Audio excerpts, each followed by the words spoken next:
எல்லாம் இருக்குது. ஆனா உன்னுடைய பாவத்துக்கான விலை ஒன்று இருக்கிறது. நீதியை சரி கட்டுதல், அது நடக்கும்.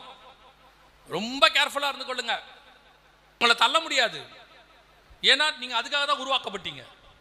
ஆனா தள்ளாம இருக்கணும்ன்றதுக்காக நீங்க எல்லா பாவத்தையும் செஞ்சு அவர் பொறுத்துக்கிட்டு இருக்க மாட்டாரு.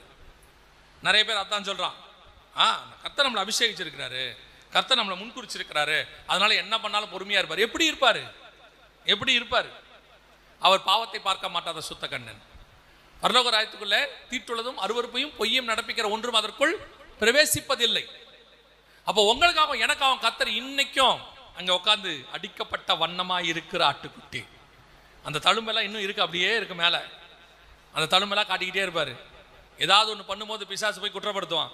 இங்க பாருங்க, முன்குறிச்சிங்கல்ல, தாயின் வயிற்றிலிருந்து தெரிந்து கொண்டேன்னு சொன்னீங்கல்ல, அவன் பண்ற வேலையை பாருங்க அப்படின்னு உடனே ஆட்டோமேட்டிக்கா பிதாவாகிய தேவனுடைய கணக்கின்படி நாம் என்ன பண்ண வேண்டும்?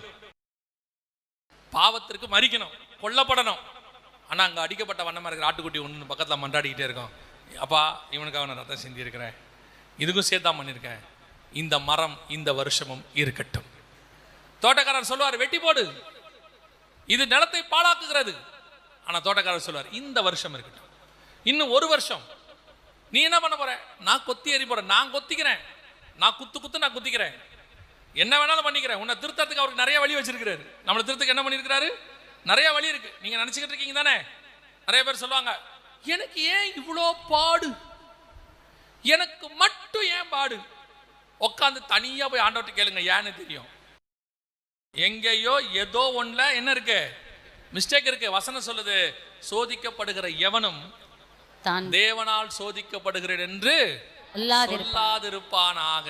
அவன் தன் சுய இச்சையின்படி இழுக்கப்பட்டு சிக்குண்டு சோதிக்கப்படுகிறார். நீங்க ஏதோ ஒரு சோதனை வருதுன்னா எங்கேயோ ஒரு இடத்துல மிஸ்டேக் இருக்கு.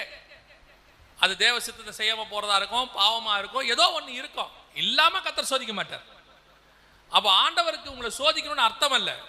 கர்த்தருக்கு ஒரு ஆளை எதுக்காக சத்துரு கையில ஒப்படைக்கிறாருன்னா அவனை திருத்துறதுக்கு. சும்மா இல்ல. நீங்க பைபிள் முழுக்க பாருங்க, இஸ்ரவேல் ஜனங்க தப்பு பண்ணா சத்துருக்கள் கையில ஒப்படைப்பார், எருசலேம் தப்பு பண்ணா ஒப்படைப்பார். சும்மா சும்மா உங்களை ஒப்பு கொடுத்து அடி வாங்கி உங்களை நீங்க சோதிக்கப்படுறத பார்த்து உட்காந்து ரசிக்கிற தேவன் அவர் கிடையவே கிடையாது. ஆண்டவர் ஒரு விஷயத்தை செய்யறாருன்னா அது நம்மளை திருத்தறதுக்காக மட்டும்தான் இருக்கும், வேற எதுக்காகவுமே இருக்காது. இப்ப பாருங்க, தாவீது கற்பனைகளையும் கட்டளைகளையும் கரெக்டா கை கொண்டா. வசனம் சொல்லுது, தாவீதை சுற்றிலும் எல்லாம் எப்படி இருந்தது? இளைப்பாற பண்ணினார். எல்லாம் அமைதியா இருக்கு, சூப்பரா இருக்கு.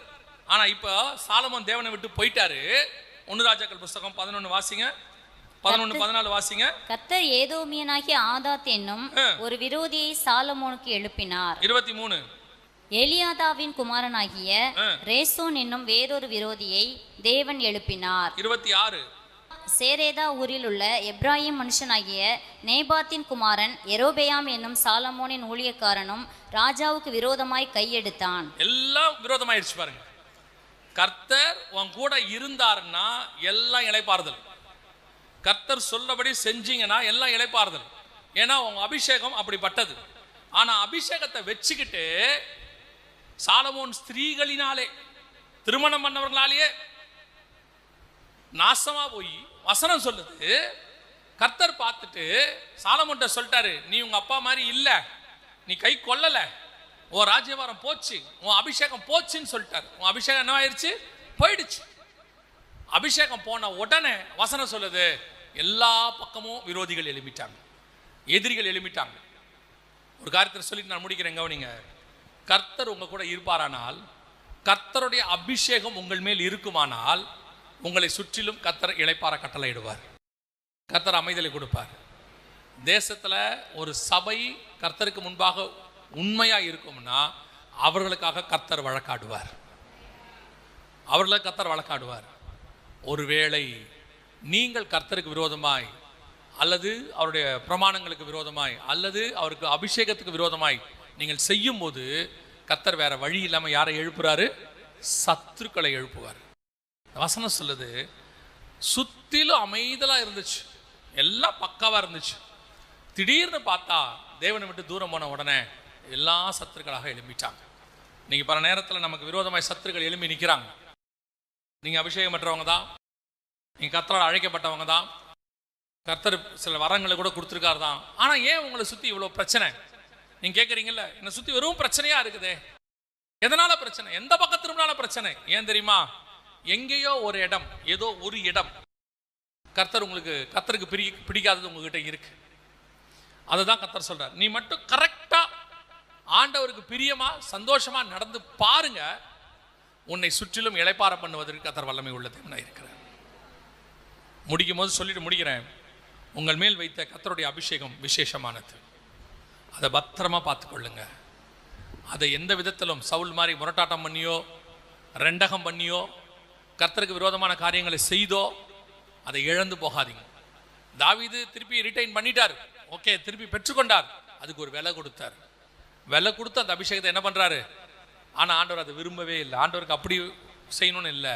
ஆண்டவருக்கு உன் அபிஷேகத்தை கடைசி வரைக்கும் வச்சுக்கணும் தான் கர்த்தர் விரும்புகிறார். நான் வருமளவும் அவனுக்குள்ளதை பற்றி கொண்டார். சாலமோன் இழந்துட்டான், அவனுக்கு அதை பற்றி கவலையே இல்லை. கர்த்தர் சத்துருக்களை எழுப்பினார்னு பார்க்குறோம். அல்லேலூயா. இதே காரியங்கள் நம்முடைய வாழ்க்கையிலும் நடக்கும்.